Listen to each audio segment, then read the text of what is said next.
So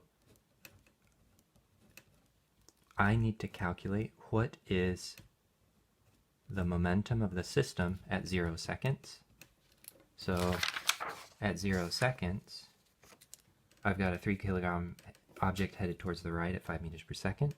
So I've got 3 kilograms times 5 meters per second, and this is a vector problem. Momentum is all about vectors.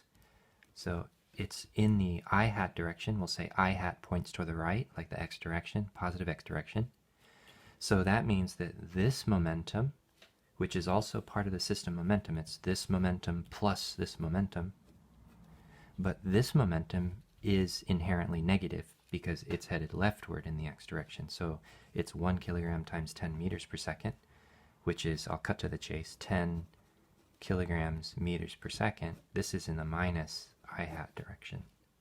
And so you can calculate out the total system momentum is 15 with a plus sign plus 10 with a minus sign.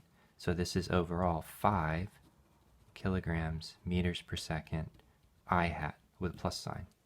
So that's the total system momentum before. That's what shows up right here, and we're going to end up subtracting it because we know a bit of physics about the change. So this is interesting. So P system final, right? P system final is right here. This is the system momentum at 2 seconds. And the system momentum at 2 seconds is equal to, so check this out, delta P is P final minus P initial, and what that means is P final equals P initial plus the change in P from 0 to 2 seconds, right? So I start with this value. There is a change, so the change plus the start value is the finishing value. So this thing right here is 5 kilograms meters per second in the I hat direction. We got this in the line above. And this thing is due to external force. So what we have to do is we have to calculate the net impulse delivered by external forces. This is, you have to be really careful. It's not got to do with the internal forces. It's about the external forces. And the external forces depend on your definition of what's meant by internal and external. You, as the physicist, needs to make your choices depending on what you want to study. So there's some strategy, there's some style involved, and you have to sort of learn by doing, learn by making mistakes. Okay, so continuing. So I need to figure out what is the momentum delivered to the system by external forces via this impulse momentum theorem. So the way I calculate it is, so this capital J, the impulse, is actually an integral in time over the net external force on the system. So this is the integral from 0 to 2 seconds in time of the net external force on the system. It turns out that the net external force on the system is just due to these two forces. These are weight forces, and the weight force goes like this, right? The weight is m times g, but the weight force is a vector. It's m times g vector, and g vector is based on the acceleration due to gravity. We're talking Earth, and I know that in your book it'll be 9.8 meters per second squared, but I wanted to give us a problem that we didn't need to use a calculator for. It's really easy to multiply and divide by 10, so I'm going to use 10 instead of 9.8. So the g vector, though, is minus j hat, right? So j hat is up, so minus j hat is down, and the acceleration due to gravity is downwards, right? Things accelerate down towards the ground. So the weight force, these external forces, they're really easy. There is no time dependence. So this is just the weight force on the right side object plus the weight force on the left side object. And I need to integrate in time. But because the integrand is time independent, this is a very easy integral. This is equal to 5 kilograms meters per second I hat. This is all in the x direction, and the change is all in the y direction. So this is plus 2 seconds. So that's the time, the integral of the time. And you've got this constant of the integration, which happens to be a vector. So the left side object, remember, is 3 kilograms. So 3 kilograms times 10 meters per second squared is 30 newtons, but it's 30 newtons down. So this thing is 30 newtons in the minus j hat direction. And this thing, I've got a 1 kilogram object, 10 meters per second squared down is 10 newtons minus j hat as well, right? So 10 plus 30 is 40. 40 down is the net external force on the system. It's kind of like the system is a 4 kilogram object. So 4 kilograms weighs 40 newtons. So 30 plus 10 is 40 newtons. But the impulse, you have to multiply by the time. So 2 times 40 downwards goes like this. And you can see that the seconds and the newtons, if you think about it, they're going to combine up into kilograms meters per second. So this is 5 I hat minus, so 2 times 40 is 80 j hat, and the units are kilograms meters per second. And this is the system's momentum at 2 seconds. This is the momentum of the left side object at 2 seconds plus the momentum of the right side object at 2 seconds. But you have to be really careful. It's not like this is equal to this and this is equal to that. That's not true.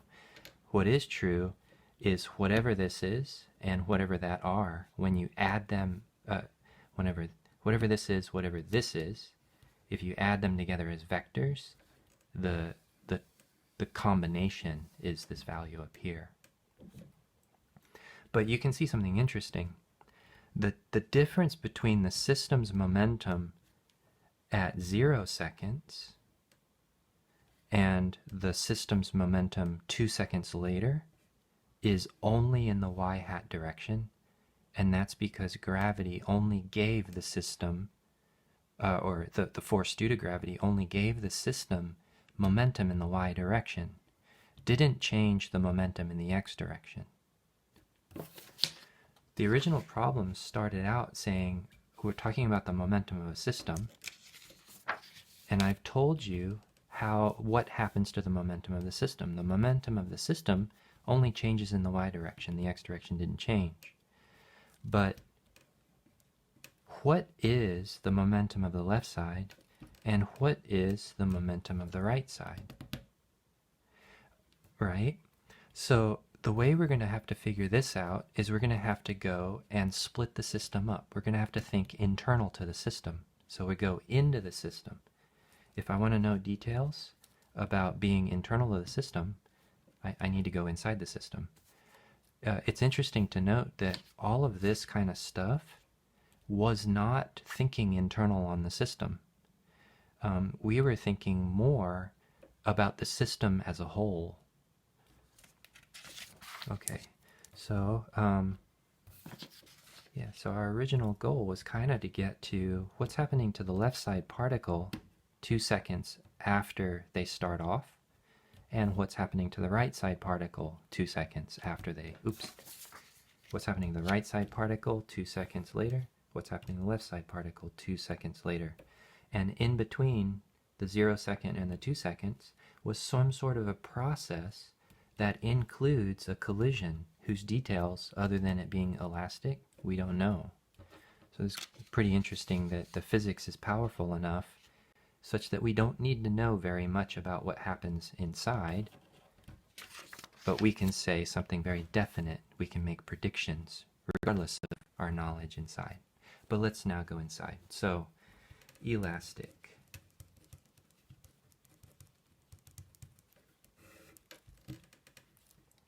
So we have a clue, and the clue is there is no external force in x direction.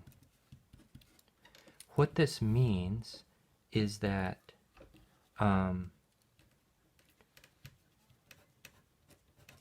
since collision happens in x direction with only internal force,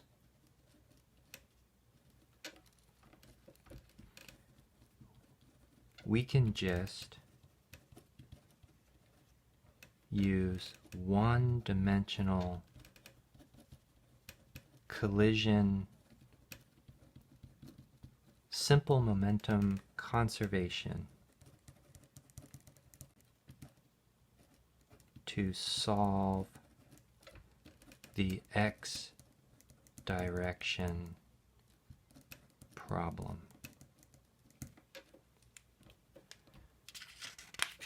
And the answer to the one-dimensional collision problem, where the momentum doesn't get to change because there are no external forces, that problem gets solved with an equation from an earlier video. I showed you how to get this equation. And the equation looked like this, that the velocity of, so let me remind you, it's like you have an object coming in. This is object number 1, has an initial velocity for object number 1, and here is a particle number 2 with a different mass, m2, and a different initial velocity. This is all one-dimensional stuff, so it's headed, they're going to have a collision somewhere in here.